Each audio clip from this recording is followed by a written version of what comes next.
আসসালামু আলাইকুম। কৃষি গল্পের চ্যানেলের পক্ষ থেকে সবাইকে আন্তরিক সালাম ও অভিনন্দন। আমি আছি মোহাম্মদ বাবলুর রহমান আপনাদের সাথে। আজকে দেখাচ্ছি বিদেশি একটি আঙ্গুর, থাই জাতের আঙ্গুর।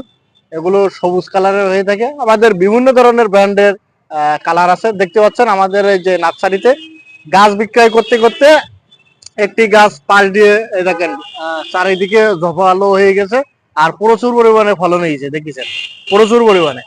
অনেকে বলে যে ভাই আঙ্গুর টক হয়, আঙ্গুর ফলন হয় না। তা আমাদের দেখেন জায়গায় প্রমাণ আঙ্গুর গুলো কেমন আপনার হচ্ছে এ হয়েছে, আহ ধরন হয়েছে দেখতে পাচ্ছেন। আর এই আঙ্গুর গুলো প্রচুর পরিমাণে ফলন হয় আর খেতে খুবই সুস্বাদু মিষ্টি। তাই যারা এই চারাগুলো সংগ্রহ করতে চান আমাদের স্ক্রিনে দেওয়া নম্বরে যোগাযোগ করবেন। আমরা স্বল্প দামে স্বল্প খরচে এই চারাগুলো 64 জেলায় আপনাদের কাছে পৌঁছাই দেয়। আপনারা যেন বাগান করতে পারেন, বাগানে বাগান তৈরি করে লাভবান হতে পারেন সেই চেষ্টা আমরাই